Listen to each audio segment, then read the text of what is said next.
There's a reason some people walk into a room and the atmosphere subtly bends around them, not because they're loud or rich or dressed in power, but because they've mastered the three invisible levers Machiavelli would call the power trinity: the mind, the mouth, and the mood. Control those three, and you don't just move through the world, you steer it. Most people think power starts with money or position. Machiavelli would laugh at that. He knew real power begins long before anyone sees it. It begins in your psychology, in how you think when no one's watching, how you speak when everyone is listening, and how you feel when the world is trying to provoke you. The power trinity isn't about controlling others. It's about mastering yourself so completely that control becomes a side effect. The first element, the mind. This is where the foundation of control is built, but also where most people lose it. Your thoughts are like private rehearsals for your behavior, and every time you entertain weakness, self-doubt, or emotional chaos, you're rehearsing submission. Machiavelli observed that men who lose wars often lost them long before the first battle, in the quiet corners of their mind. To master your mind means you stop letting every thought convince you. A Machiavellian mind doesn't take its emotions as orders, it treats them as information. For example, anger isn't a signal to attack, it's a signal to strategize. Fear isn't a stop sign, it's a compass pointing toward what must be understood. Weak people react to emotions like they're trapped inside them. Powerful people step outside their emotions and study them. If you can't command your thoughts will command your words. And that's where the second lever, the mouth, comes in.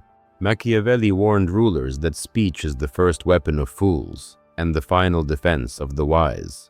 Meaning, weak minds use words to fill silence. Strong ones use silence to fill power. Every careless word is a window into your strategy, and the moment you start explaining yourself too much, you're no longer steering perception, you're surrendering it. In courtrooms of power, those who speak least often control most, not because they're hiding, but because they understand the value of selective revelation. They know that mystery attracts, silence intimidates, and restraint creates curiosity. The average person wants to be understood. The powerful want to be underestimated. You can only achieve that when your mouth serves your mind, not the other way around.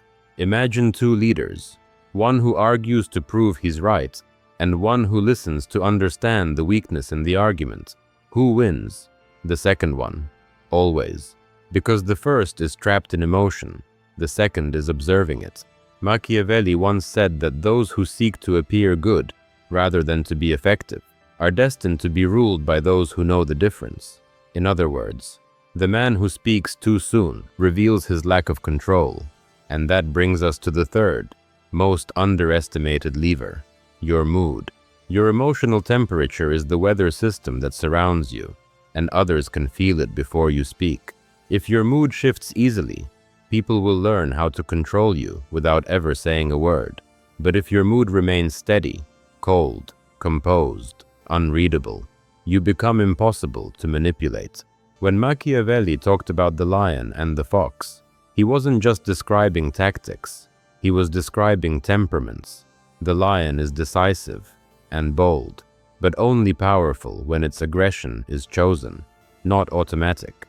The fox is calm and cunning, never reacting to threats, only calculating them. Together, they embody emotional sovereignty, the ability to feel deeply but act selectively. This is where most people fail. They try to appear strong while feeling chaotic inside. But presence isn't built on pretending you're calm. It's built on actually being calm when chaos hits. To master your mood is to master timing. It's knowing when to delay anger until it becomes strategy, when to delay joy until the victory is secure, when to delay words until silence does the heavy lifting for you. Look closely at anyone who commands instant respect. You'll notice something strange. It's not what they say, but what they don't. Their composure is unnerving. You can't read them, and the human mind hates uncertainty. People will project strength, depth, and wisdom onto a person they can decipher. That's why emotional control isn't about being emotionless. It's about being unpredictable in the right way. The Machiavellian doesn't let moods fluctuate with circumstances. If the world insults him, he doesn't rage, he studies the insult. If the world flatters him, he doesn't smile, he studies the motive. Every interaction is information, not validation. And that's what separates power from performance. Most people are actors. The Machiavellian is the director. Now imagine what happens when you combine these three: the mind that observes, the mouth that restrains, and the mood that steadies. You become untouchable in a psychological sense. No one knows what provokes you, what persuades you, or what controls you. And when people can't read you, they start respecting you, because mystery is misinterpreted as mastery. The power trinity doesn't mean you stop feeling, stop speaking, or stop thinking. It means you start doing those things with intention. When your mind is disciplined, your words become deliberate. When your words are deliberate, your mood gains authority. And when all three align, you radiate a presence that needs no defense. You can see this in small moments. When someone tries to provoke you, and you simply look at them instead of explaining yourself. When others complain and you remain silent, analyzing. When someone asks for your opinion, and you give a short, measured response that forces them to think more deeply. These are small demonstrations of power, but they have massive ripple effects, because people remember not what you said, but how they felt in your presence. To truly master the power trinity, you must stop chasing reactions. Weak minds are addicted to being seen. Strong minds are addicted to being strategic. You don't need to prove intelligence. You let people assume it. You don't need to prove control. You demonstrate it through restraint. And you don't need to control others. You simply make them uncertain about how to control you. That uncertainty is your shield. Most will never get this far. They'll keep trying to control outcomes instead of themselves. But Machiavelli knew the person who can stay calm when insulted, speak little when challenged, and think clearly when emotional, is already miles ahead of everyone else fighting for control externally. Power is not something you chase, it's something you emanate, and it emanates strongest when the mind, mouth, and mood move in harmony, not reacting to life, but orchestrating it quietly from within. Because when your inner kingdom is in order, the outer world starts to bend to your rhythm, and everyone else, whether they realize it or not, starts moving to your beat. But here's the truth that no one likes to admit. Keeping that inner kingdom in order takes war. Not an outward war with others, but an invisible one within yourself. Because your greatest enemy isn't the person who hates you. It's the part of you that keeps giving your power away through impulsive words, uncontrolled reactions, and chaotic thinking. That's why Machiavelli's power trinity isn't a philosophy of dominance. It's a philosophy of self-command. You can't manipulate the external world until you've stopped being manipulated by your internal one. Every emotion that hijacks your mind, every word that slips out too quickly, every mood swing that exposes what bothers you, these are small rebellions against your own authority. And until you win those battles, you'll always be someone else's pawn. Let's start with the mind again, but this time at a deeper level. Mastering your thoughts isn't about thinking positively, it's about thinking strategically. A Machiavellian doesn't ask, "How do I feel?" He asks, "What does this feeling reveal?" You stop treating thoughts as truths and start treating them as hypotheses. Every emotion becomes data. Every fear becomes a clue. Think about jealousy.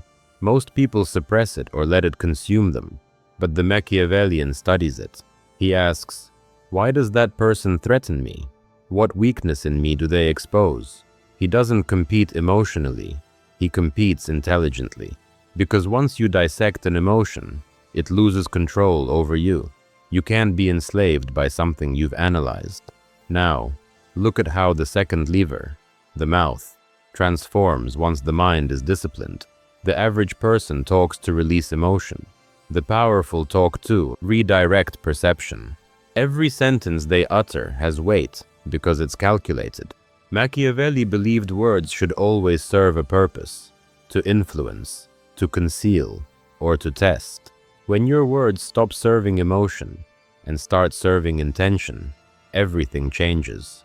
You'll notice people lean in when you speak less.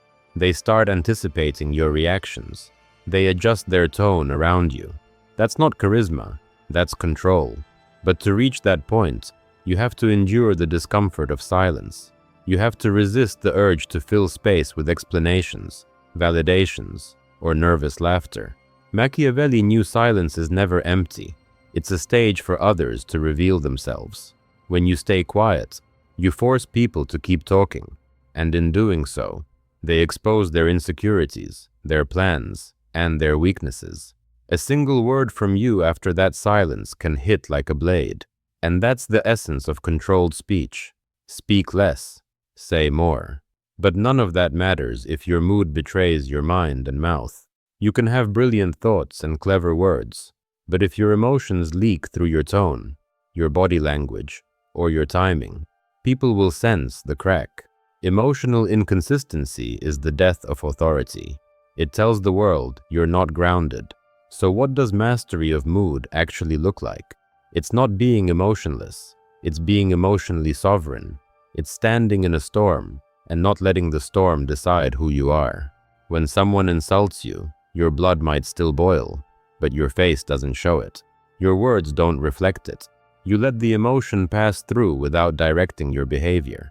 That's what makes people start second-guessing themselves around you. If you can remain calm when everyone else is panicking, you become the psychological anchor in any situation.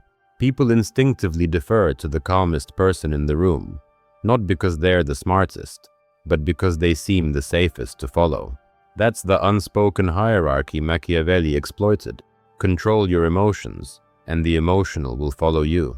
Now imagine all three, mind, mouth, mood, functioning like a single system. Your thoughts produce strategy, your words deliver it precisely, and your emotions never betray it. That's the invisible armor Machiavelli spent his life studying.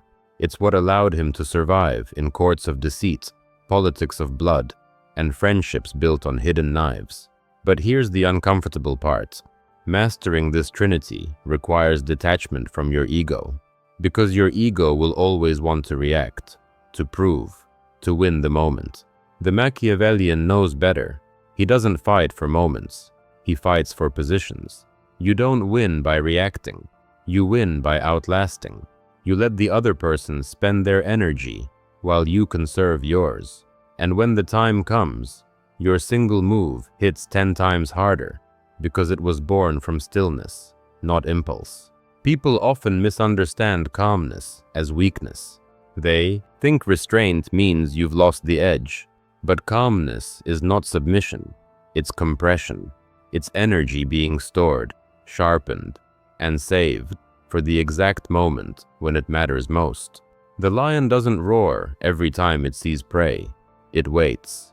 And when it strikes, there's no noise, only impact. In every power dynamic, the one who can delay reaction controls the tempo. Think about that. Every conversation, every argument, every negotiation has a rhythm. The person who reacts first gives away control of that rhythm. But the person who observes, who measures silence before responding, dictates the pace of interaction. That's why Machiavelli valued patience above intelligence. The sharpest mind means nothing if it's always on fire. So, how do you train this in the real world? Start by observing yourself in moments of irritation. The next time someone cuts you off, disrespects you, or tries to embarrass you, notice your first impulse, then delay it. Feel it, but don't act on it.